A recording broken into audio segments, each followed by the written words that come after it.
Hello and welcome to Our Dad Stamps YouTube channel. My name's Pete West. Each week we will produce stories about stamps and items of philatelic interest. I hope you enjoy them, and if you do, please click on the like button and don't forget to subscribe for updates on new content.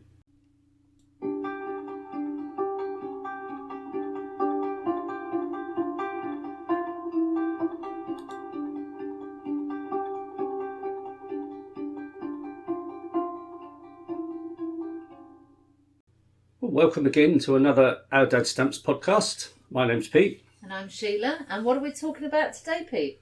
Well, today we're going to talk about the printing of King Edward VII stamps. Edward VII came to the throne in January 1901. At that time, the contract for printing stamps in the UK was held by De La Rue, a company formed by Thomas De La Rue. And they'd held the contract since 1855 to print surface printed stamps, and in fact all British stamps from 1880. Hold on a minute. What's a surface printed stamp? Okay, surface printed stamps. Originally, the penny black, when the penny black was printed, it was done by an engraver carving it out the image onto a block. And then the ink would fill that block, and it was the gaps that then produced the image of Queen Victoria. Surface printed is the other way round. On surface printed stamps, it's the raised portion that is coated in ink, and that is then transferred onto paper to print the stamps. It was a much more efficient process and allowed a lot more stamps to be printed with one plate, so it was cheaper as well. And De La Rue had perfected this process and consequently won the contract for printed stamps in the UK. And so they'd held the contract for almost 50 years when Edward VII came to the throne. They continued with the same process. They were asked to produce new stamps for the king and decided to use the same design as they had for the Queen Victoria stamps. The Queen Victoria stamps had only been in print for about 4 years, and so the vast majority of the new stamps were exactly the same design, but instead of Victoria's head, they put in Edward VII's head in its place. There was one new design they used, and it was the same design used for the halfpenny, the penny, twopence halfpenny, and sixpenny stamp. The halfpenny stamp was in blue-green, the penny stamp bright red, the twopenny halfpenny was blue, ultramarine, and the sixpence was purple. And the colour of those stamps is significant because 2 years after they were produced, the post office had received loads of complaints from members of the public and from the post office workers that under the very dim candlelight that everybody used in those days, it was almost impossible to tell the difference between the halfpenny stamp and the sixpenny stamp, and lots of mistakes were being made. So did they not print the actual numbers? The numbers were on the stamp, but in dim light, they largely went by colour rather than looking at detail, and mistakes were happening. So they were forced to change the colour of the halfpenny stamp to a pale yellow-green instead of blue-green. Other than that, the stamps stayed the same virtually throughout his whole reign. Even the high value ones were exactly the same as Queen Victoria, and all the stamps produced were in operation within a year of Edward VII coming to the throne. Round about 1907, 1908, the Inland Revenue decided that the cost of producing stamps was getting too high, and they wanted to try and save some money. So they asked De La Rue if they could change some of the stamps from being two-coloured stamps, most of the stamps were produced in two colours, to a single colour. And so in November 1909, the fourpenny stamp changed from being brown and green to just plain orange. And De La Rue set about designing two new stamps in single colours to comply with the wishes of the Inland Revenue. In May 1910, they produced a sevenpence grey stamp and had also produced a twopenny stamp in Tyrian plum. The sevenpenny stamp was released on the 4th of May, but there were still quite a few copies of the old 2p stamp in place, so they didn't release that at that time. And then on the 6th of May, the king died, so the twopenny Tyrian plum stamp was withdrawn from service and was never actually issued. And almost all the copies of that stamp were destroyed. There were an imperforate sheet has been saved, and one perforated sheet was kept, with one stamp removed from the corner. And the stamp from the corner was removed by the Secretary of Stamps at the Inland Revenue and posted to King George V, who was a well-renowned stamp collector. Now, that is the only used stamp of the twopenny Tyrian plum in existence in the world. I'm assuming the Secretary of the Stamps was after a knighthood or something, because he wasn't supposed to do something like that. And I don't know if anything was ever said about him doing it, but the Royal Collection holds the only stamp. It's very interesting, and I'm going to go back to the question of the Inland Revenue decided that the cost of printing 2-colour stamps was too expensive. Well, it's not rocket science to work out if you're going to print a stamp in 1 colour, it's going to be less expensive than printing them in 2 colours. I mean, that's not rocket science.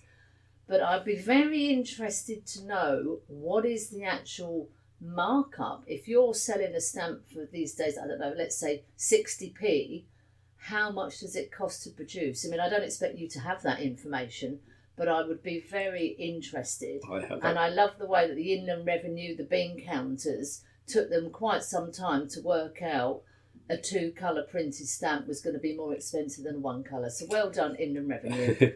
Well, it was, there's lots of, dare I say, politics that went into it. Up until the Queen Victoria set, which came out in 1887, all the stamps were in single colours because it was easier to do.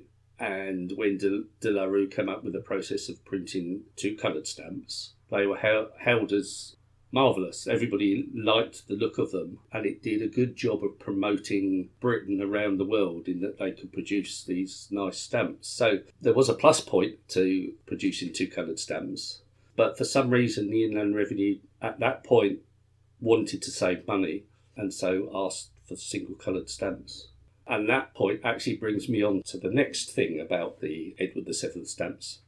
Because you said the Inland Revenue here. Well, yeah, it does involve the Inland Revenue. The contract for producing stamps was up for renewal in 1910. De La Rue obviously thought since they'd had the contract for 50 years, it would just be a formality. So they were asked to submit an estimate and they sent off their quote. And the Inland Revenue didn't like it. They wanted to save money. So they asked De La Rue to negotiate, and the De La Rue refused completely, saying, "This is our price, take it or leave it," thinking that they would retain the contract. So the government approached a company called Harrison's and Sons. It's not known how much money they saved by changing the contract because it did involve a lot. But eventually Harrison's and Sons got the contract. But there was one slight problem. Harrison's and Sons could only produce stamps of a single colour. They weren't able to produce bicoloured stamps. And since all the designs at that time were in 2 colours, they weren't in a position to take over the printing of the other stamps. Initially, De La Rue were asked if they would share the contract, and De La Rue refused that as well. So the printing of the bicoloured stamps was done by Somerset House, which was the government's own printing press. And so you had the strange situation where single-coloured stamps were printed by Harrison's and Sons, and 2-coloured stamps were printed by, as I said, Somerset House. And this took place around about the time of the King's death. So the new contractor, Harrison's and Sons, were asked to produce a new design for what was then King George V stamps. Having never produced stamps before, it took them some time to come up with a design. When the design did come out, they produced a design for just a halfpenny and a penny stamp initially. which was printed and issued, but was met with derision by most of the public and the philatelic world because they were of such poor quality. Nobody liked them. And basically they had to go back to the drawing board to produce another set that would be suitable. This process, of course, takes time. And in fact, King Edward VII stamps carried on being printed up until 1913, which was 3 years after the king had died, because the new printers, Harrison and Sons, weren't able to come up with a good enough replacement until that time. I mean, the whole thing's just a complete shambles, isn't it? It does seem a complete disaster, yes. As I said, obviously it saved the Inland Revenue a lot of money, which is what they wanted, but it wasn't a good period of time at all in terms of stamps produced and the way the government conducted itself. So, yeah, it was a bit of a mess. And as I said, it wasn't until 1913 that they produced something worthy of replacing the Edward VII stamps. So, interesting story. There were only ever 19 different stamps produced for Edward VII. His reign lasted just over 9 years, so he wasn't around for that long. But it was basically one set with a couple of variations. However, because of all the shenanigans with Harrison's and Sons and Somerset House printing and De La Rue, there are a huge amount of varieties of stamps. For the avid collector, you are able to tell the difference between the De La Rue printing, the Somerset House printing, and the Harrison and Sons printing.